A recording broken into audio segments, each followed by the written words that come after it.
Buenos dias, Gunners Collective TV. Back at it, you already know, like two tortas wearing Ugg boots with no socks. Now that's a bad habit. Vaya. In a menudo style in direct fashion, man, let's get straight to it. But before we do, man, let's hit that like and subscribe button. Put the notification bells on all, so that way you're directed in the direction of the dope content that I'm bringing. And I highly appreciate all the support that I'm getting. Respects. Now, the word on the curb, or the swerve on the curb, has been, what everybody is talking about on YouTube, what everyone is talking about, period, about this incident that took place in Pelican Bay. Now, I did a video on it. I've seen several content creators do videos on it and give their own perspective, their own opinions on what they actually think happened, what are going to be the ramifications, the repercussions, and how it's going to all pan out and play out. So I had to tap in, man, with somebody that knows. I tapped in with the homie that is actually doing a little bit of time in Pelican Bay. It was hard to get a hold of him. He finally reached out and touched someone. And in real life, I found out that the incident is a dead issue. It is to be no longer spoken upon. That is pretty much it. From what he said to me was that this incident isn't as big, or wasn't as big as people made it out to believe. That it was something that simply happened and it was a bump in the road. Now, I have heard, and he did tell me that the Norteños did run something back, that they did get their get backs. I guess a door was popped for Pill Line, and they did run up and handle their business. Now, as far as, this being an incident that is swept under the rug and left alone, I could understand that situation. No one man is bigger than the movement. No one man is bigger than the process of what's going on a yard. If there's some type of politics, or there's some type of a deal that's brokered between two groups, the best thing to do is leave something like this alone. Now, I could understand people being concerned with the points of unity. For a long time, this end of hostilities and the unity between the Norteños and the Sureños has been intact, man. It has been real. It has basically, kept going when a lot of us thought it might not, that it was going to be done. But you shall overcome. People shall overcome what other people think. So to see this unity still being held in high regard, still being, unified or basically adhered to, it's amazing to me. It's amazing to me how a lot of the rules, a lot of the reglas that I was once part of, or that I adhere to, or that I recognize, are changing. But time changes everything, man. Things change. Day to day they change, month to month, year to year. And definitely when it comes to the gang aspects of things, and not to get political, but on some real shit, things are definitely changing in a different direction. A direction of unity and peace. A direction of, coming together as far as gente, raza, and just doing your thing. Now, there's going to be obstacles. There's always going to be something that pops off, something that cracks off, something that bends that bar, homie, but doesn't break it. And it seems like this incident that took place between North and South, these couple incidences, because it was, a South on North, North on South thing, tit for tat. I guess you could basically say that, the powers that may be, or the individuals that are trying to keep shit together, basically said, kill that noise. There's going to be no way that this one incident, or these couple incidents, are going to break up, the relationships that's already forged and formed on them yards. Now, I'm not going to lie. Myself, back in the days, that would have been a declaration of war. The moment that your people are touched, the moment that one of your homeboys is moved on a yard, there's no rhyme or reason not to get off. But of course, I'm not the vato that's there on the yard. Like I said, things have changed, and whatever they got going on, I'm sure is for the betterment of their people. Now, as far as that first incident that took place, there was a lot of he said, she said that went on. There was a lot of people, saying that this was a big setup and that, the Norteño movement, was being rocked to sleep and that, they were being watered down and that they're watered down. And that was why the Sureños made their move. And I think that's furthest from the truth. From what the homie told me, that was an isolated incident. In certain situations, especially in prison, you could fuck up. You could be all good today and all bad tomorrow. It's that simple. It happens that fast. I seen a homeboy, man, a righteous homeboy. This was in Tracy. He passed through Tracy so many times, Tracy being the reception. Every time he slid through, man, he got all the love, all the respect. I mean, as soon as he hit the block, I remember they used to always put him on H-Wing. As soon as he would get there, they'd say, hey, the homeboy baby's here. The homeboy baby's from the block. You know what I mean? Hey, shh. And this was a homie that I grew up with, one of my good homeboys. And I remember, he had so much respect from so many other people from different cities, different towns, from doing time. Doing so much time and sliding through a reception, constantly doing violations or catching new cases. You start to meet a lot of people. And I'm going to keep it real, man. In reception, usually it's the same old crew. You're going to run into the same old homeboys time and time again. Everyone's always in there in violations. It's like a big old family reunion. So you're going to always know somebody, especially if that's your home reception, that's your backyard. You're going to know somebody. So every time he slid through, this Volta knew everyone, man. It was all love. If I was there, they'd get at me. Hey, your homie's here from the block, right? Oh, that's right. Bam, I'd get at him on a wheel, man, make sure it got passed across the hallway, and it was all good. And then one day it wasn't good no more. One day he came in, man, and it was all bad. And he got shunned, and nobody talked about him. Nobody spoke on him. See, that's what happens, man, when you fall back or you're no longer in the greatest of standings. It's just like that. One day could be all good in the hood. The next day, you're considered basura or trash. No good. Now, the incident that he was involved in, I can't speak on because I wasn't there. So I don't know exactly what led up into him being deemed not good anymore. But somewhere along the line, he fell off. And we're talking about a solid individual, someone that I grew up with gangbanging on the streets, someone who always put the homies ahead of him, always put in that work, was very noticed as that one, especially within my hood, man. One of the founders of my hood, one of the homeboys that, he rocked. Every time it came to rocking, he rocked. And quietly as it's kept, when he wasn't no good, he wasn't no good. And that was just it. Now, it's a hard thing to press on from, to lose a homeboy that you held to a certain standard or that you held in high regard, but it happens. So in this case, the way it's relevant to the Pelican Bay incident is, things change day to day. What could be good or bad today could be good or bad tomorrow. What people are saying right now, what the homie told me as far as, hey, it's a disregarded thing, homes. It's all good. Everyone's going to function, program. The beat must go on, like a whisper song, right?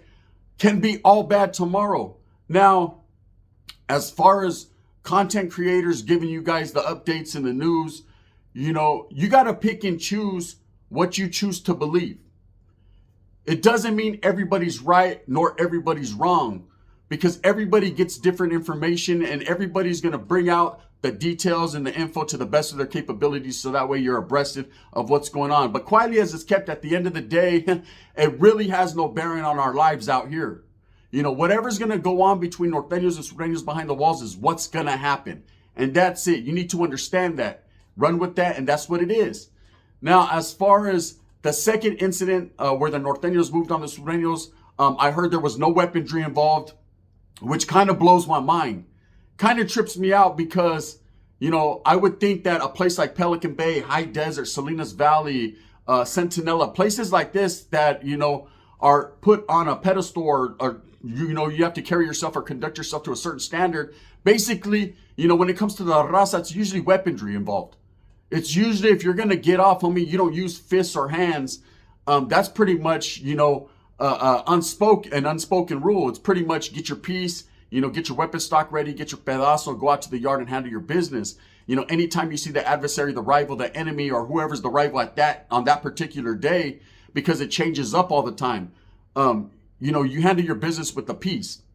But from what I'm hearing, that a door was popped during the, pill line and that a vato was smashed on. Now, I could understand that maybe because no weaponry was involved, because there was no blood spilled as far as, a vato getting bodied on the yard, you could see where maybe that shit could be forgiven. But it trips me out the way that things are going now, where your homeboy could get smashed on, jumped on, beat on by, the other side, the rivals, the adversaries, or whatever you want to call them, and it could just be let go of. But I guess peace conquers all, right? They say before war, there's always peace. There's always going to be people that try to get shit together for the betterment of the movement, man. Peace is always a good thing. It's always a great thing, especially between two rivals or two groups that are very known for violence, very known for that action, for getting off. So, from what the homie told me and from what I'm seeing on YouTube, because I watch all these other channels and I listen to their perspectives because I respect their perspectives on it, man. Everybody put in their good 2 cents. Every channel definitely told you some of the right things and some of the wrong things. And that's just what it is, man. That's being cut and dry, plain and simple, without disrespecting anyone, but you cannot believe everything you hear. You cannot take it as pura, because at the end of the day, none of us are there. We're going by that he said, she said. We're going by secondary information, but we're trying to bring it to you to the best of our abilities. Now, how can an incident like this happen and it's just done? Well, in life, in general, in guerra, in war, usually something happens and then something else happens. And then those powers that may be feel like, okay, we're even now. It's even Steven. It's a situation where, if we keep this going, it's only going to cause the demise of everybody involved. See, at the end of the day, when you're in prison, you have to realize and recognize, although the convicts do run the yards, they do put rules and regulations in place, man, to make it as comfortable for their gente as possible. There will be times when it gets uncomfortable. And when it gets uncomfortable, best believe the placas, the administration will recognize that, and they'll utilize that uncomfortability. Is that how you say it? They'll use that moment to twist it and try to regulate. Because at the end of the day, the man with the gun in the tower runs that yard. You might be pushing your movement on there on the ground, homie, on the grass, but up there in the tower, that man with that mini 14 is the one that actually will lay you down. And best believe, man, they will use every opportunity to do that. It's the way it is. When the functioning of the prison, the facility is a certain way, man, there's a lot of placas that want it to be their way, not your way. That's just how it is. And a lot of these guys, the powers that may be, and people that are in leadership roles or people that actually speak for their gente, know that. They're not Johnny-come-latelys. They've been doing this time for a minute, homie. So they understand that the administration will take every opportunity to twist some shit up, to pit rivals against each other, to make sure that things happen so that way they could slam everyone back. They could lock everyone down. Now, this whole end of hostilities was founded on the facts that Vatos were trying to get away from the shoe. Vatos were trying to make it better for their gente and their people so that they could breathe fresh air. We've spoken on that before on this channel. That was the whole concept behind the end of hostilities. To help one another, to help each other, to come together as convicts, to be men, to understand that it is the men that are doing the time versus the men that are keeping them incarcerated or locked up or turning the key. It's always been like that with us, man. I remember when I was young and I was getting educated, man, and my tío told me, man, ultimately you're going to have enemigas, you're going to have rivals. The sureños, of course, man, don't like you and you're not supposed to like them. This is what was told to me way prior to all that's going on now. Before the handshakes and the passing of coffees and the sopas, it was hatred. It was instilled. That was the propaganda that was given to me. So I ran with that because that's all I knew. But my tío always told me, first and foremost, the K9 was the number one enemy. The K9 was the ones that were oppressing the people. They were the ones that ultimately, man, would slam you down. And their whole get down is, to minimize movement on that facility so that way they don't have to do much work. That's just like anyone. We go to work every day, man. We're trying to work smarter, not harder. We're trying to figure out the best ways to do the least as possible, but get the most shit done. Well, that's exactly what they do. If they minimize movement, if they slam people down, if you give them a reason to lock you down, best believe they will not hesitate to do it. That's just what it is. So when two entities, two big groups like norteños and sureños, man, are having, some type of conflict, this only feeds into what the administration really wants. So Vatos understand that, and knowing that can let shit go. Or at least that's how it seems, you know, because I'm not the one there in the junta. But from what I'm hearing, from everything that I'm hearing, it is a dead issue. It's not going to move from facility to facility. Now, in the first spiel that I did, I said something like this could have deep ramifications. It could go statewide. It could hit the streets. Not that the streets ever conform to what's going on in there anyways. You know, a lot of guys have their own ways of thinking. North and South is totally different. But as far as prison, from what I'm hearing from the homie and from other YouTube content creators that I watch, you know, this is not going to push on. This is not as big of an issue as people made it out to be. You know, it seems like the Pelican Bay, anytime something happens in Pelican Bay, it gets spoken on immediately. You know, just the word Pelican Bay, you know, attracts attention because of the notorious, you know, riot that happened there in the 2000s, because, you know, of the hardships and the struggles that people have went through. And you hear the word Pelican Bay and you turn, you know, you take a second look. But to be quite honest with you and frank, and to be real, you know, Pelican Bay is no longer what people thought it was. It is now just another facility, another prison, more yards where they're housing people. That's it. You know, so for something like this to happen and to kill the conversation of peace, to kill the end of hostilities, you know, would be an ugly situation. I'm absolutely glad that the powers that may be, the people that are, you know, speaking for their gente have decided to let this one go. You know, but this is only the first one. You know, this shows you how quick things can change. You know, how, you know, getting incarcerated, getting locked up, you might be an active norteño or sureño and thinking it's all love and thinking it's one way, and going there to find out, man, that it's different on that yard. You know, there's a lot of people, and I want to take the upstaters, for instance. You know, the war, the guerra that's fought on the calles between the upstaters, sureños, as well as or upstate Southsiders, as well as the norteños.